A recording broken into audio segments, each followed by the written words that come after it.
this is finally the video that you guys all wanted. So I have brought a friend with me. This is Miriam. Bonjour. She lives in France, obviously. And so I brought her to help me tell you guys what to do and what not to do. It's better off if I have a friend who knows to tell me what not to do and what to do in France than for me to tell you out of nowhere, okay? Let's begin. First thing I would tell you guys you should do in France is know the basics, okay? Right? Oui, so know the basics. So in general, when you get here, obviously the French people, they don't really know that much of English, so you should already have yourself ahead of saying bonjour, comment ça va bien, et toi, you know, all the basics, you know, things that you should pick out, the certain things that's out here like shad, machine, all that stuff like that. I don't know if I said it right. I don't know what I'm really kind of like, because il faut en fait toujours savoir dire bonjour, au revoir, comment ça va, bonne journée. Oui. Quand on rentre dans un magasin, en fait, on doit toujours dire bonjour. Oui. Quand on sort, on doit dire au revoir, bonne journée, parce que si on le fait pas, on est considéré comme des mauvaises personnes. Comme quand on dit pas bonjour, au revoir, les gens te regardent et te disent mais qu'est-ce que tu fais? Pourquoi tu dis pas bonjour? Pourquoi tu dis pas au revoir? Why did you say hi? Why did you say that? C'est vraiment considéré comme grossier en fait. Donc il faut toujours savoir dire ça. Même quand on est étranger, les gens, peu importe que tu sois étranger ou pas, ils vont forcément vouloir que tu dises bonjour. Yeah. I feel like as American, we just walk into a store, walk into anywhere like a restaurant, and we just say what we want. Like, hi, I want this. Hi, I want that. That's it. We don't say hi to no one. We don't say hi to workers because I guess it's in our nature. It's just our culture. We just do that because we don't really need to say hello. Some of us just say hello in general as being like a gentleman or being like a polite. In general, we should say hello to people as we go to places like stores and stuff because it's the right thing to do. But us, we're just like, hey, can I get this? Hi, what's up? Can I have that? How you doing? You know, we're so like lagging on that. But for French people, it's mandatory when you walk into a store, when you walk into a place, or even a restaurant, you have to say bonjour or hello, how are you doing, bonsoir, or whatever time it is, and you have to say like with manners of like what you need and how you need it, and saying it in a formal manner. Because tu is informal, but vous is formal. That doesn't matter who that person is. If that person is working as a worker, then you need to respect that.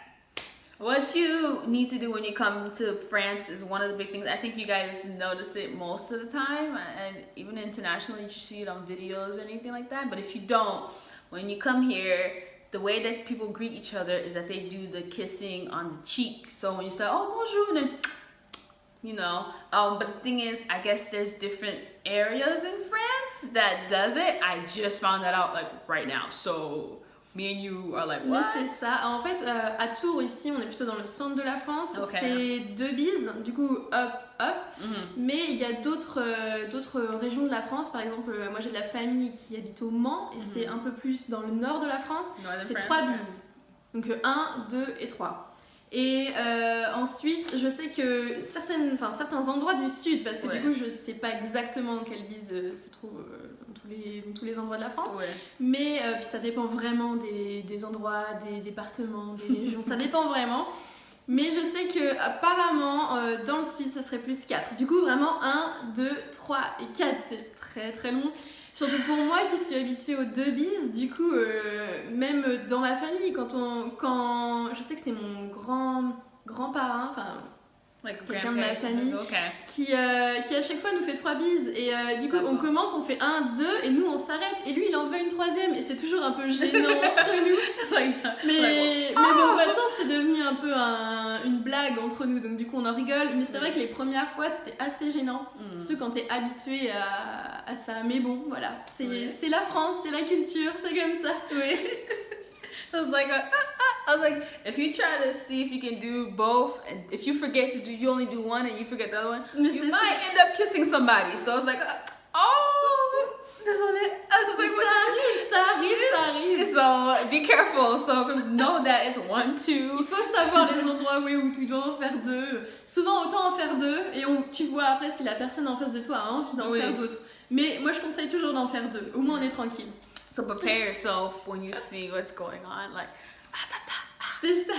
I'm still feeling awkward doing this to people. I mean, for girls it's whatever, but for men, I'm like, whoa, I don't know you. I don't know what to do. So he's like, oh, bonjour. I was like, bonjour. I was like, mais même les hommes en France ont tendance à pas forcément faire la bise en fait. Ça dépend vraiment.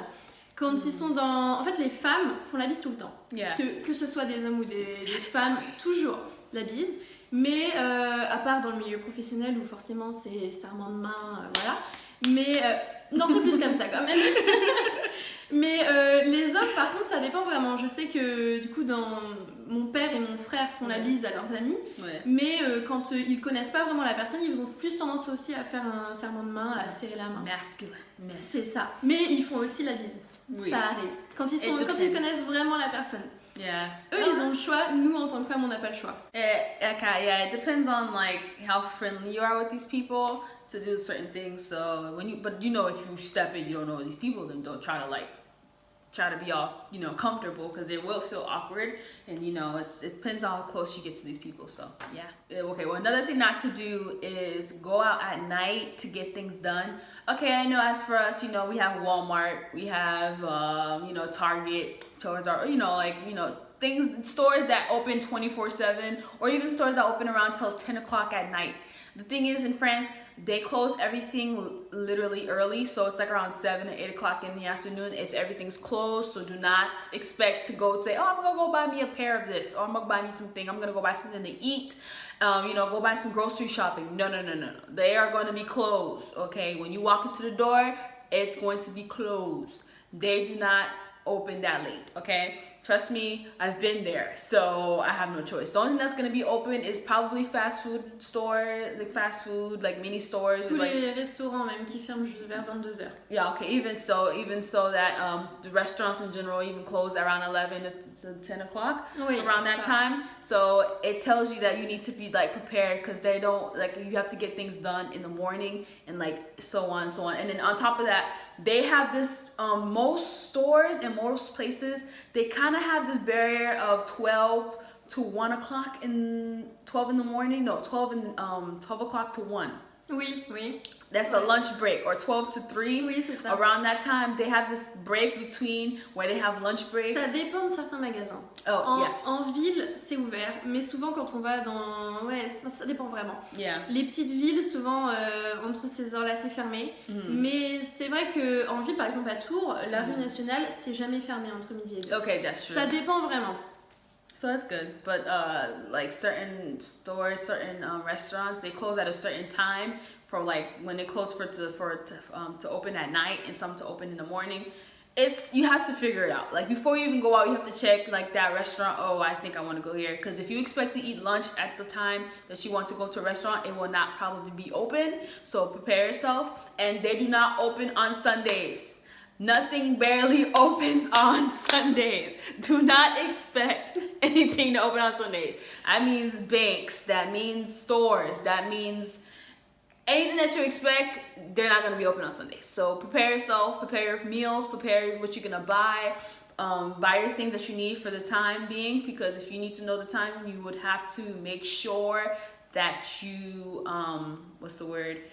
get them before the days, like the certain days that they're not open, so you don't, you know, go stranded, I guess, in a way. Les fast-food souvent sont ouverts le dimanche. Oh, well, now I know. Mais sinon, à part ça, c'est vrai qu'il y a assez peu de choses. Il y en a certains. Moi, je travaillais dans un supermarché pendant l'été. Ils étaient ouverts le dimanche matin. À partir de 13h, ils étaient fermés. Oh. Mais de 8h à 10h, ils étaient ouverts. Enfin, de 8h à 13h, ils étaient ouverts. Okay, so only in the Donc morning, ça dépend vraiment des magasins, mais souvent l'après-midi du dimanche, vaut mieux pas sortir. C'est sûr, il n'y a rien. Il y a beaucoup du coup de familles qui sortent pour se balader, des choses comme ça, mais en tout cas pour tout ce qui est courses, vaut mieux oublier. Yeah, even though, you know, in America we have like that 7-day, 24-hour type of thing. Every day there's a door open, every day there's a store. No. Le fait que ce soit fermé le dimanche, c'est à cause de la religion.